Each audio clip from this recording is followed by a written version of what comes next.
Oke, teman-teman, makasih banyak yang udah nge-share, yang udah ngasih feedback, yang udah memberikan tanggapan positif terhadap video saya sebelumnya. Terima kasih banyak.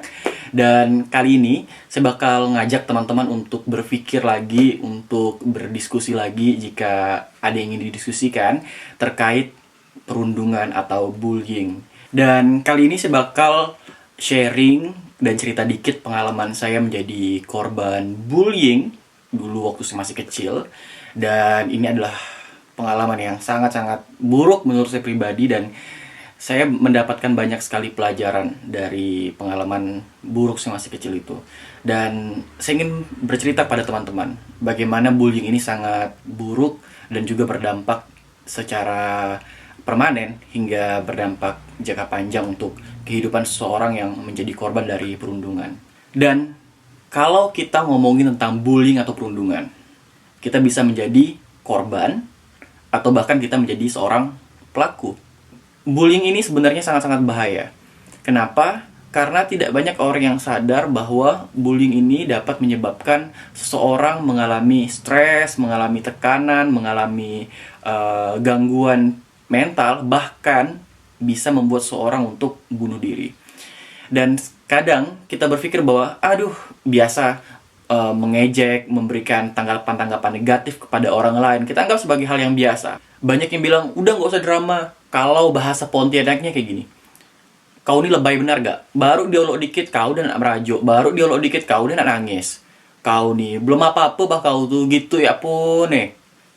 Padahal tidak setiap orang memiliki kekuatan atau keteguhan hati dalam menghadapi perundungan.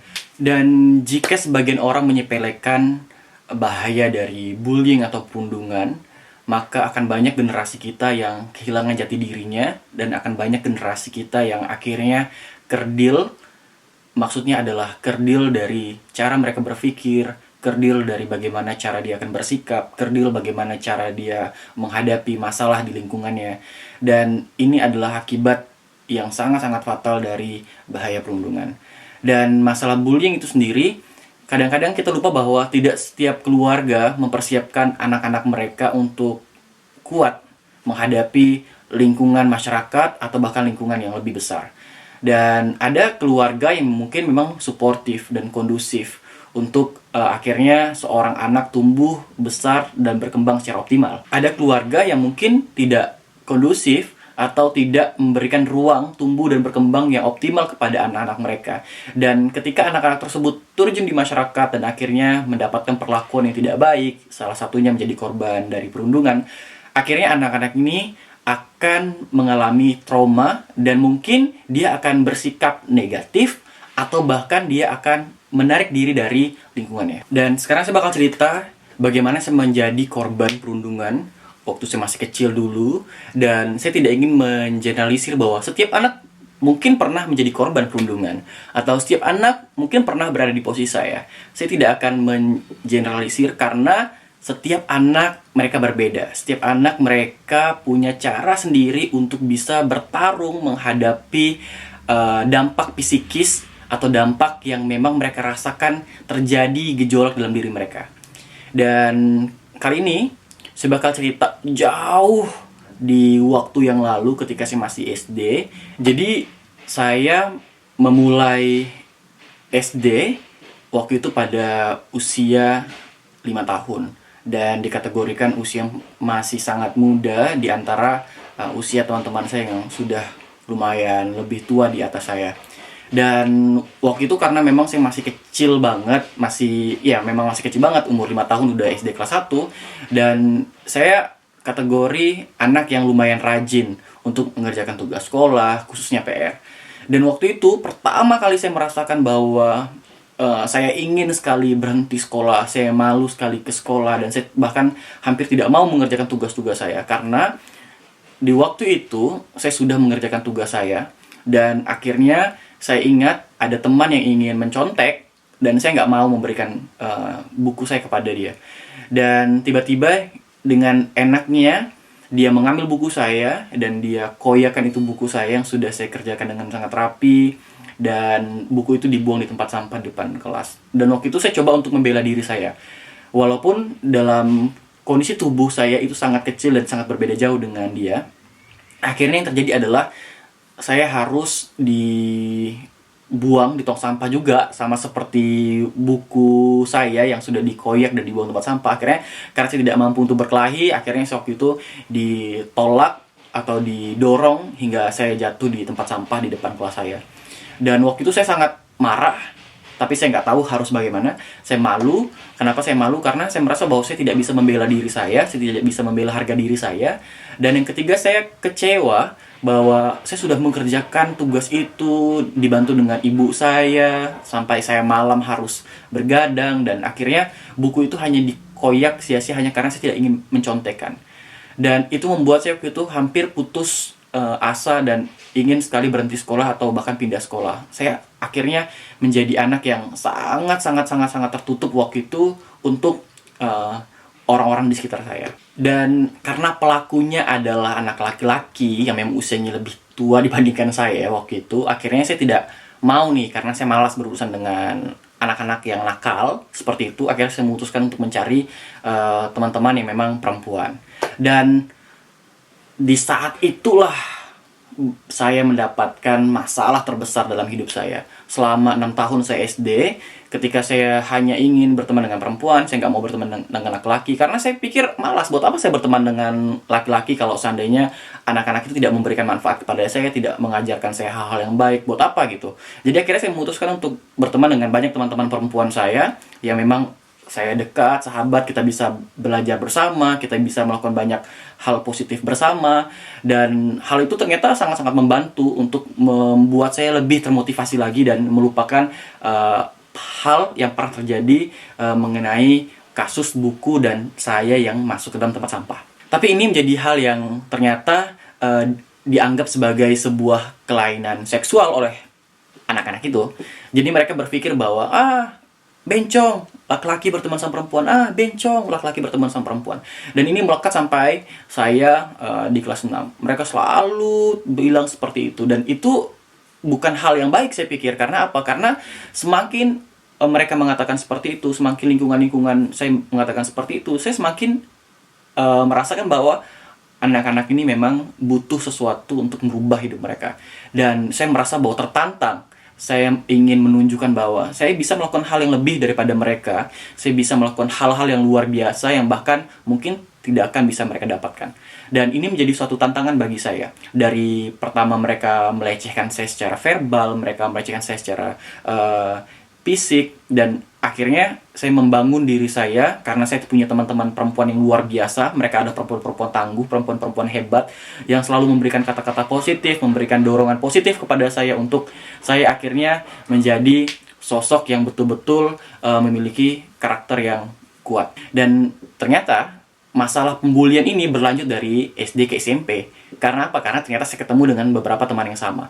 Bahkan di SMP saya pernah dicekik leher saya ketika saya pulang sekolah. Habis itu sepeda saya pernah digantung di tempat penggantungan yang memang tidak seharusnya ada sepeda di situ. Bahkan sepeda saya pernah dibuang ke parit, bahkan sepeda saya pernah dilenyapkan, bahkan saya pernah diludah di SMP, dan banyak sekali bentuk-bentuk perundungan yang saya hadapi di SMP. Saya tidak dendam kepada mereka, jujur saya tidak pernah dendam kepada mereka. Saya bersyukur, bahkan bagi saya bahwa perundungan-perundungan yang dulu pernah saya alami menjadi sebuah berkah untuk mendorong saya menjadi orang yang terus berusaha, terus menembus batas kemampuan saya. Karena sering menjadi korban bullying, saya nggak pernah mau cari yang namanya sahabat. Bahkan hampir saya nggak pernah mau percaya untuk buka cerita atau bahkan berbagi apa yang saya rasakan pada orang-orang di luar keluarga saya. Jadi tempat saya untuk curhat satu-satunya adalah keluarga saya, khususnya ibu saya.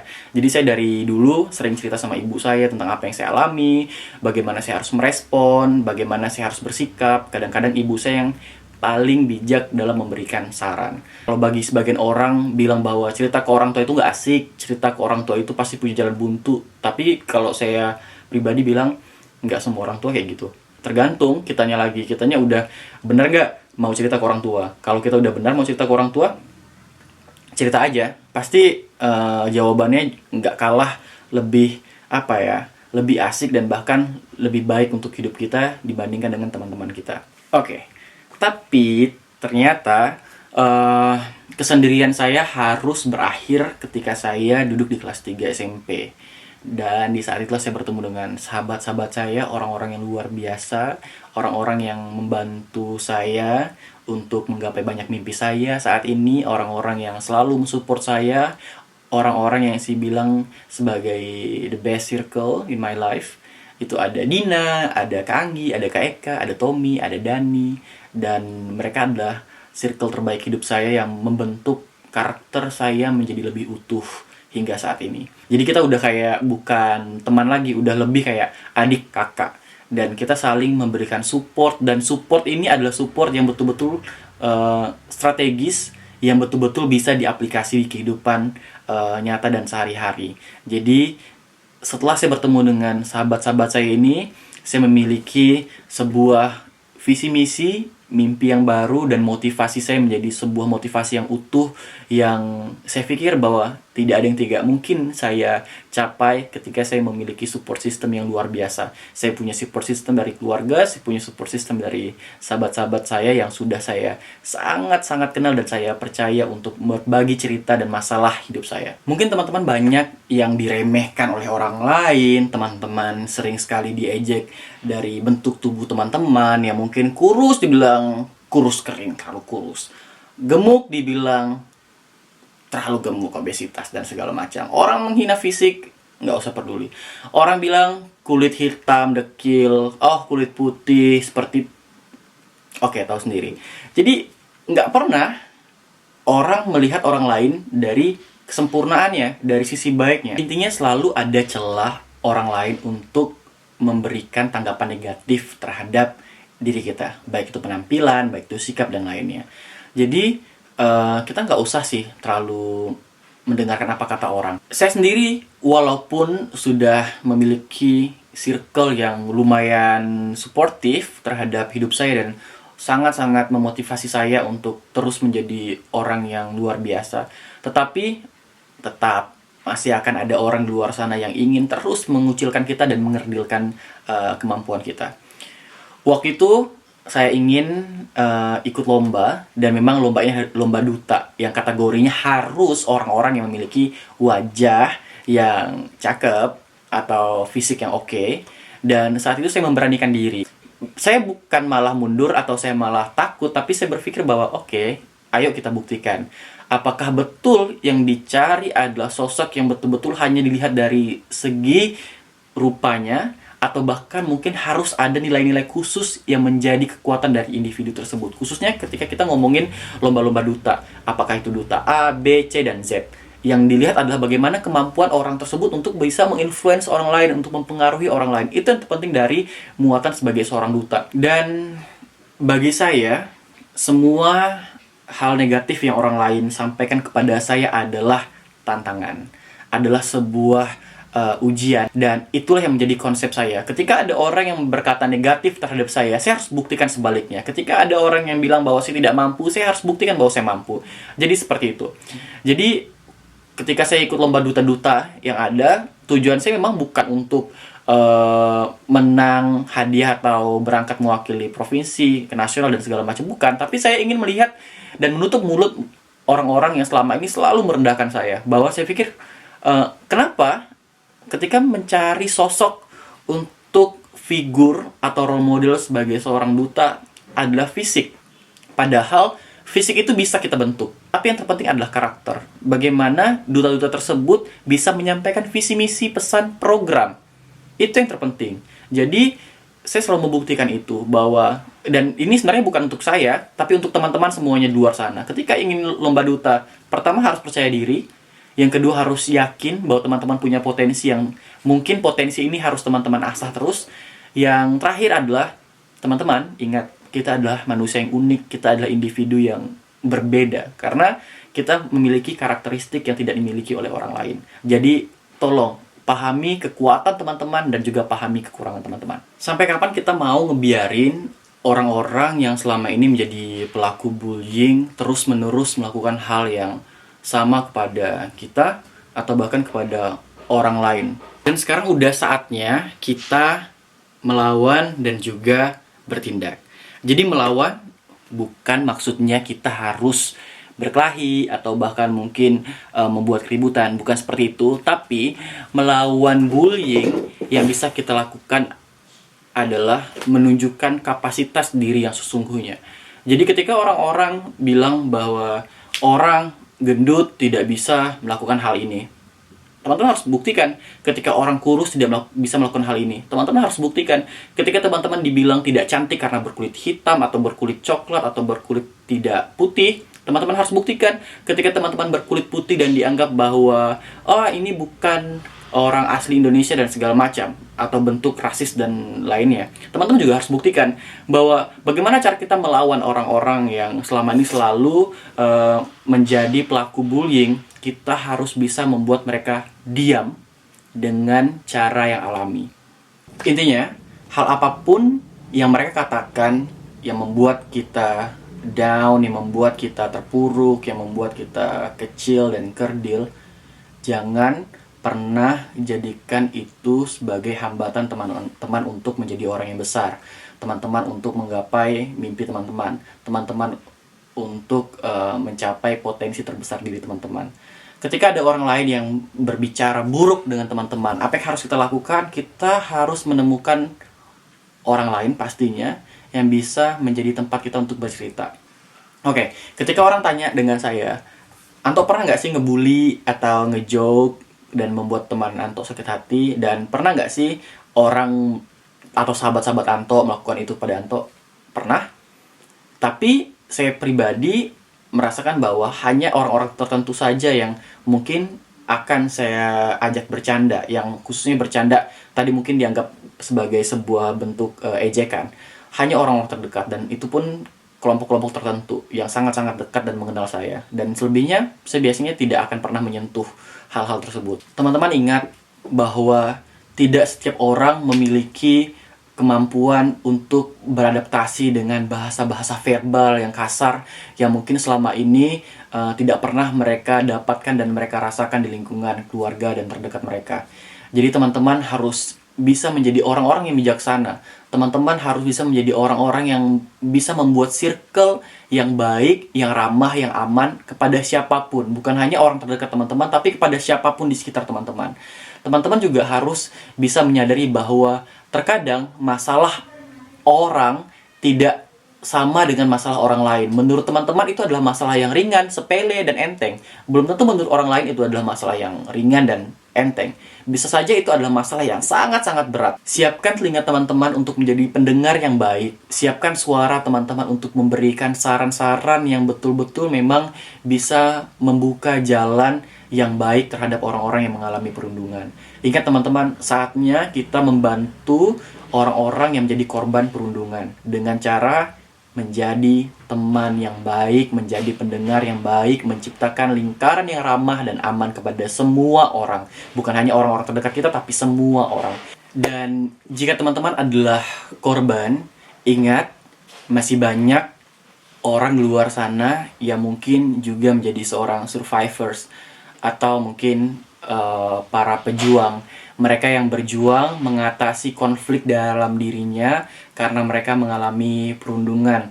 Dan teman-teman juga harus bisa saling menguatkan. Fokus menggali potensi terbesar yang teman-teman miliki. Ingat bahwa pelaku perundungan adalah orang-orang yang tidak mampu untuk membesarkan dirinya. Maka yang mereka lakukan adalah mengecilkan orang lain sehingga mereka tampak besar. Padahal mereka adalah orang-orang yang sangat kecil, yang tidak memiliki lingkaran yang besar, dan mereka sangat takut untuk melihat lingkaran yang besar. Akhirnya mereka mencari korban lain untuk membuat diri mereka tampak besar.